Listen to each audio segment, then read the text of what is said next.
The air in the kitchen always smelled faintly of coffee and Mike's aftershave in the mornings, a blend so familiar it was practically invisible, like the hum of the refrigerator. For years, that smell was comfort. It was home. It was the predictable rhythm of a life I'd chosen, a life I loved. Or at least, that's what I told myself. Mike was an early riser, the kind of guy who had a routine carved into stone, and honestly, for a long time, I appreciated that. He'd be up, brew the coffee, check his phone, sometimes putter around with a crossword before I even dragged myself out of bed. I'd walk in, still half asleep, and he'd have my mug waiting, just the way I liked it. A splash of cream, no sugar. He'd barely look up from his phone, maybe offer a grunt or a quick, almost automatic, "Morning, babe." That was us. Predictable, comfortable, safe. It started subtly, as these things always do, a slow erosion rather than a sudden crack. I was working more, a big project at the office, pitching for a huge new client. Long hours, late nights, a lot of stress. Mike was supportive, in his way. He'd order takeout, tell me not to worry about dinner, ask me how the meeting went. But the conversations felt surface level, like he was checking a box. I'd try to explain the intricacies, the politics, the personalities, and I could see his eyes glaze over a little. He'd nod, maybe offer a generic, "Sounds tough, you got this," and then drift back to whatever was on his tablet. I didn't blame him. My work wasn't his world. But there was this growing silence in the spaces between words, a quiet hum of unshared understanding. That's when Kevin walked in. He was a new consultant brought in to help us streamline our digital strategy, working directly with my team. He wasn't conventionally handsome like Mike, no broad shoulders or movie star jawline, but he had this intensity in his eyes, a way of looking at you when you spoke like you were the only person in the room. He was quick-witted, sharp, and laughed easily, a deep, resonant sound that made me feel seen. From the first meeting, I noticed it. He challenged my ideas, not dismissively, but playfully, pushing me to think deeper, to articulate better. And when I did, he'd smile, a genuine, wide smile that crinkled the corners of his eyes, and say something like, "There it is, knew you had it." It was intoxicating. It began innocently enough. Late nights at the office, just us two, brainstorming in the conference room. We'd order pizza, talk strategy, and then slowly the conversation would drift. Families, aspirations, frustrations. He listened differently. He'd lean forward, eyes locked on mine, asking follow-up questions that showed he wasn't just waiting for his turn to speak. He was hearing me. I found myself telling him things I hadn't realized I'd bottled up, the quiet disappointments, the vague sense of something missing, the fear that I was just going through the motions. He never judged. He'd just nod or offer a perspective that made me feel less alone, less crazy for feeling what I felt. One night, it was almost midnight, we'd finally wrapped up a particularly grueling session. The office was deserted, the only sound the hum of the servers. We walked out to the parking garage, the silence thick around us, but it wasn't awkward. It was charged. He stopped by my car door, keys already in my hand. "You know," he said, his voice softer than usual, "you're really something, Sarah." My stomach did a little flip. I could feel the blush creeping up my neck. "Thanks, Kevin," I managed, my voice a whisper. He just held my gaze for a moment longer, that intense look, and then he leaned in, just a fraction, and said, "Get home safe." It was nothing, absolutely nothing, but it felt like everything. The text started shortly after, ostensibly about work always, thinking about that pitch strategy, curious what you meant by X. Then it would segue, "Rough day today, hope yours was better."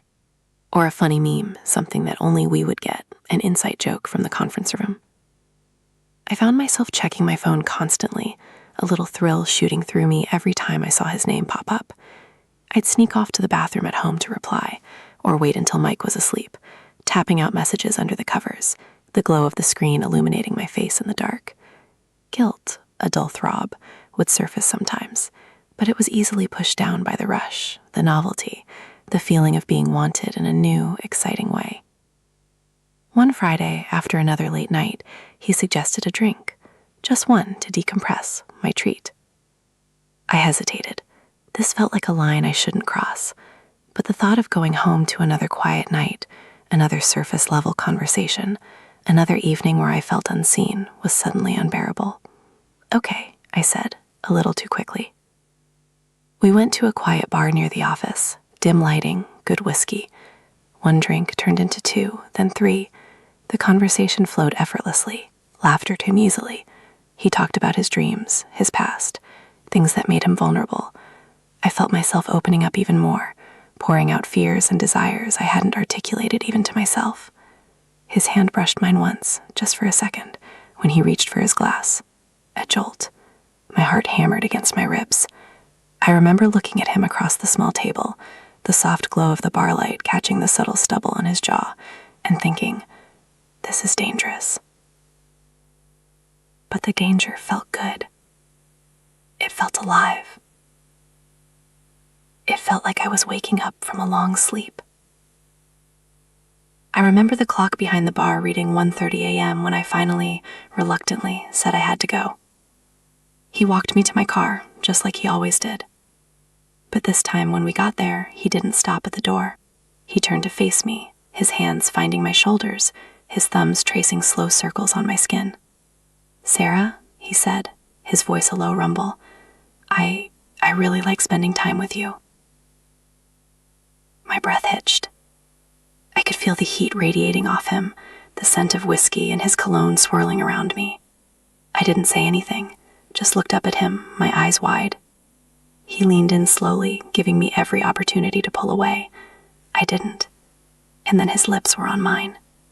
It was a slow, tentative kiss at first, then it deepened, urgent and hungry. My world tilted. It was nothing like kissing Mike, which was sweet, familiar, but had long since lost that initial spark. This was electric, forbidden, terrifying, and glorious. When we finally broke apart, gasping for air, he rested his forehead against mine. "Wow," he whispered, a little breathless. I couldn't speak. My mind was a dizzying mix of exhilaration and crushing guilt. I finally pulled away, my hands shaking as I fumbled for my car keys. I have to go," I managed, my voice thin. He just nodded, that intense gaze still fixed on me. "I know." I drove home in a daze, the kiss burning on my lips, the scent of him clinging to my clothes. Mike was asleep, sprawled across our bed, his soft snores filling the room. I slipped in beside him, my body rigid, a chasm suddenly opening between us, wide and deep. That night was the beginning of the end, though I didn't realize it then. Or maybe I did, and I just pushed the thought away. The affair began in earnest. Lunch dates stretched into hours under the guise of client meetings. We'd meet in quiet cafes across town, or sometimes just sit in his car, talking, touching. The physical aspect wasn't just about sex, though that was part of it, a raw, primal connection I hadn't felt in years. It was the intimacy, the way he looked at me, the way he made me feel cherished, desired, seen. He would listen to me pour out my heart about the emptiness I sometimes felt, the fear that my life with Mike, while stable, was also small. He never told me to leave Mike, never put pressure on me. He just listened and understood, and made me feel like I wasn't crazy for wanting more. The lies became second nature. Working late, dinner with friends, errands. My phone was glued to my hand, always on silent. I developed a knack for subtle deception, a practiced nonchalance that would have made an actress proud. Mike, bless his trusting heart, rarely questioned me. He'd just say, "Okay, babe, be safe," and go back to his TV show or his crossword. Sometimes a wave of pure, unadulterated shame would wash over me, so strong it would almost make me confess everything. I'd look at his kind, unsuspecting face, the man who had loved me unconditionally for years, and a knot of nausea would tighten in my stomach. But then Kevin would text, or I'd see him at the office, and the thrill, the escape, would pull me back in. It went on for months, a double life. During the day, I was Sarah, the successful marketing manager, the woman having an affair with a charming consultant. In the evenings, I was Sarah, the devoted wife, making dinner, watching Netflix with Mike, pretending everything was perfectly normal. The two worlds were like oil and water, never mixing, but the effort of keeping them separate was exhausting. I started to lose weight. Sleep became a luxury. I was constantly on edge, my nerves frayed.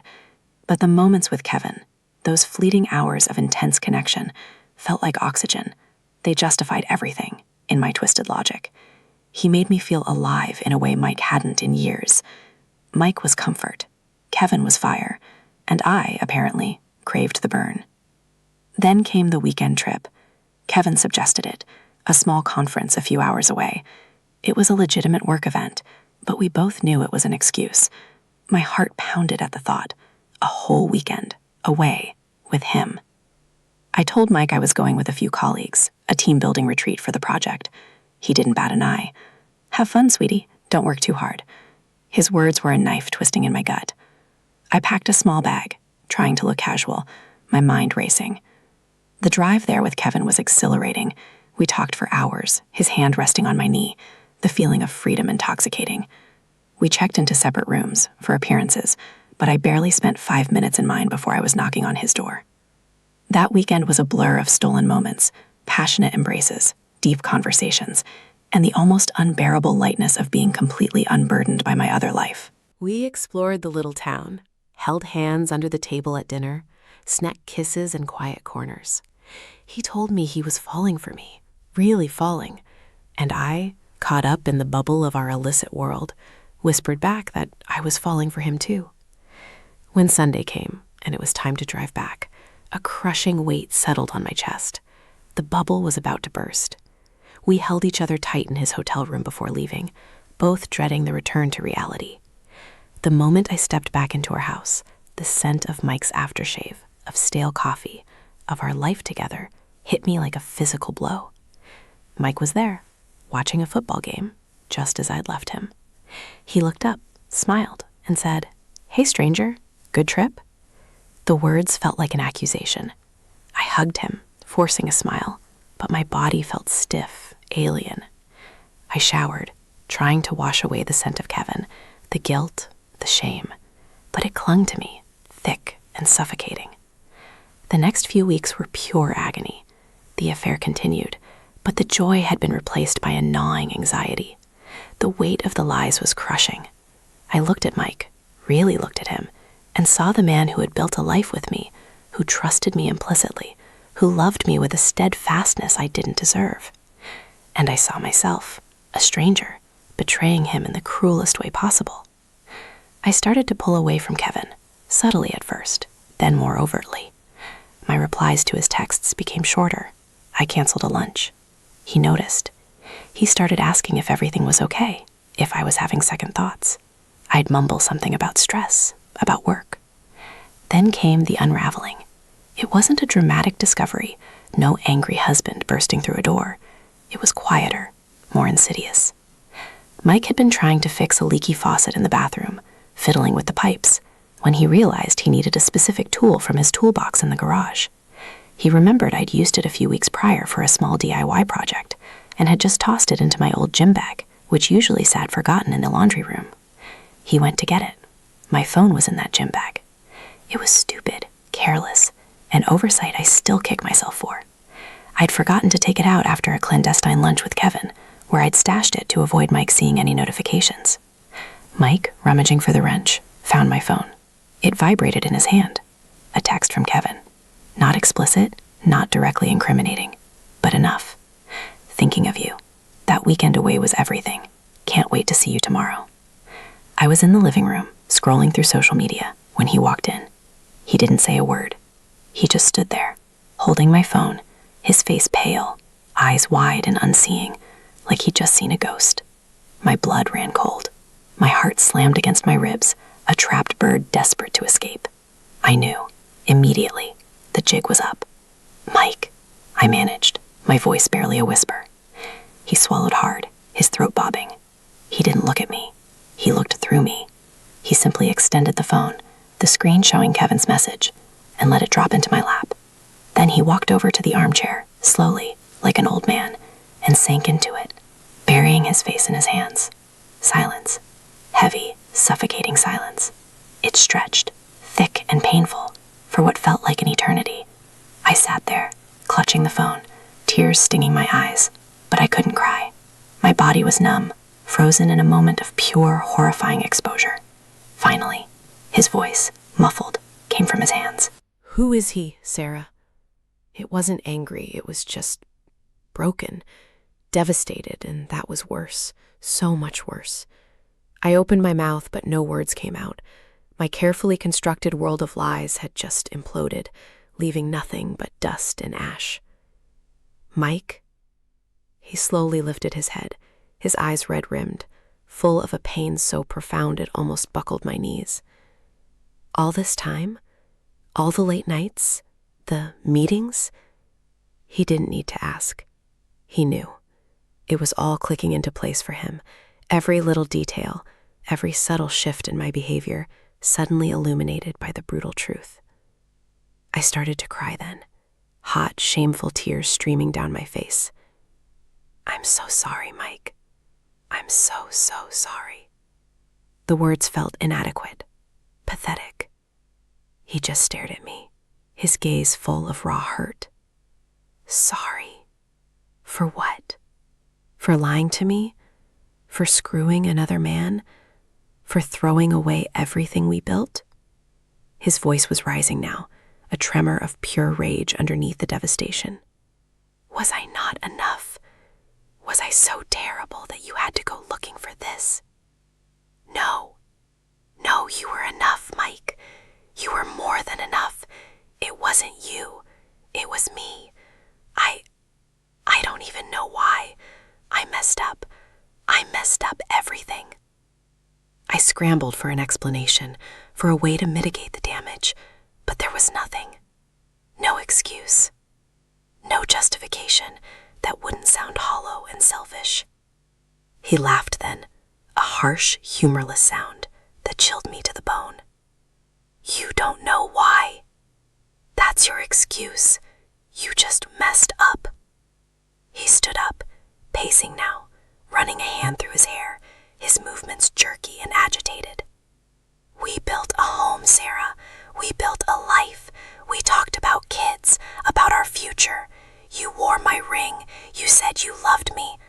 Was that all a lie? Every single word? No, not all of it. I did love you, Mike. I do love you. The words sounded hollow even to my own ears. How could I love him and do this? The cognitive dissonance was suffocating. Love me, he scoffed, turning to face me, his eyes blazing. You have a funny way of showing it. What about him? Does he love you too? Did you tell him all our secrets, our stupid inside jokes? Did you let him into our world?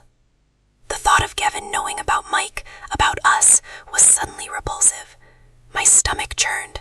The fantasy of Kevin, the excitement, evaporated, leaving behind a bitter, metallic taste. He was just a distraction, an escape, and I had traded everything for it. The argument raged for hours, accusations, denials, desperate pleas for forgiveness on my part, raw pain and fury on his. He wanted details, every single one. When, where, how often? The more I confessed, the more twisted his face became, the deeper the hurt in his eyes. He broke down, sobbing, his big frame shaking with despair, asking me how I could do this to him, to us. I held him, trying to comfort him, but my touch felt alien, contaminated. He eventually pushed me away, his hands rough on my arms. Don't touch me, he choked out, his voice laced with disgust. Don't you dare touch me. He spent the night on the couch. I lay in our bed, cold and alone, the duvet wrapped around me, but no warmth reaching my core. The silence was deafening. Every creak of the house, every rustle of the leaves outside, sounded like a judgment. I replayed every single moment of the affair, every lie, every stolen kiss, every whispered promise to Kevin. It all felt cheap, ugly, and pathetic now. What had I been thinking? What had I done? The next morning, the air in the kitchen was thick with unspoken words, with raw grief. Mike was there, coffee brewed, but he wasn't making eye contact. He packed a small bag, his movements deliberate, methodical. I can't be here right now, Sarah, he said, his voice flat, devoid of emotion. I need to clear my head. I'm going to stay at my brother's for a while. My heart plummeted. Mike, please, don't go. Let's talk. We can fix this. He finally looked at me, his eyes devoid of warmth, just a cold, aching emptiness. Fix this? Sarah, you broke it. You shattered it into a million pieces. I don't even know if there's anything left to fix. And he left, just like that. The front door closing with a soft click that echoed through the suddenly cavernous house. I stood in the doorway, staring at the empty driveway, the garage door still slightly ajar. I was alone. Truly, utterly alone. And the silence was deafening. I tried to call Kevin. I needed to talk to him, to process, to grasp onto something. He didn't answer.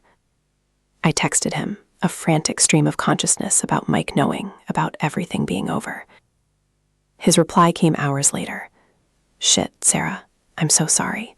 I hope you guys can work it out. No offer of support, no concern for me, no recognition of our connection, just a platitude. It hit me then with a sickening thud that he hadn't been in love with me.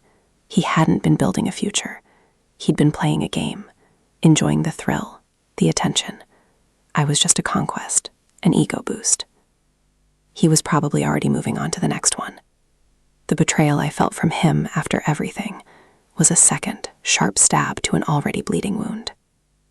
The weeks that followed were a blur of tears, sleepless nights, and the crushing weight of regret.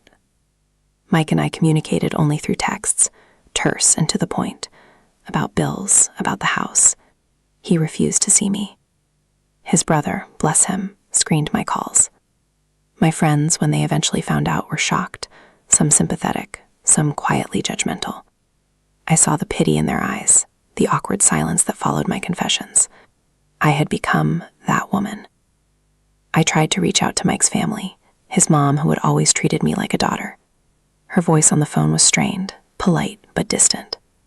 He's hurting, Sarah. A lot. Give him space. The message was clear. I was an outsider now. The house felt like a tomb. Every object, every photograph was a painful reminder of what I had destroyed. The couch where we watched movies, the kitchen where we'd cooked together, the bedroom where we'd shared so many intimate moments, all tainted. I wandered through the rooms, a ghost in my own life, the silence amplifying my guilt. I started seeing a therapist, desperate to understand myself, to piece together the fragments of what I thought was my identity.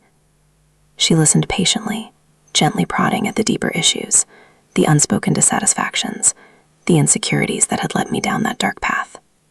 I talked about feeling invisible, about wanting excitement, about mistaking fleeting passion for true connection. It was a painful, ugly process of self-discovery. Mike eventually agreed to meet, not at our house, but at a neutral coffee shop, the same one where Kevin and I had sometimes met for work lunches. The irony wasn't lost on me. He looked thinner, his eyes still held that lingering sadness, but there was also a steely resolve I hadn't seen before. He was polite, almost formal. The man I had loved for years felt like a stranger sitting across the table. I've been doing a lot of thinking, he started, his voice calm, measured. About us, about what happened. I braced myself. Mike, please, I'm so sorry. I'm doing everything I can to understand, to fix myself. I know you are. And maybe someone else could. But I don't know if I have it in me. It broke me, Sarah.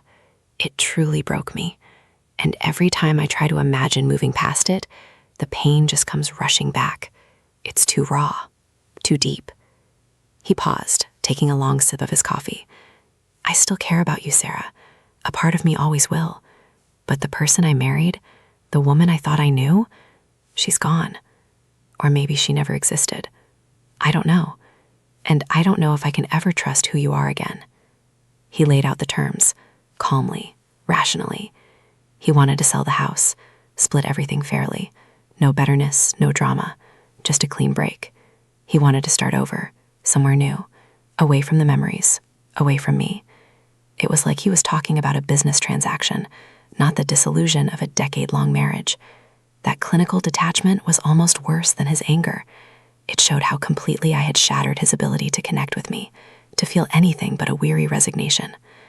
I walked out of that coffee shop feeling like a hollowed-out shell.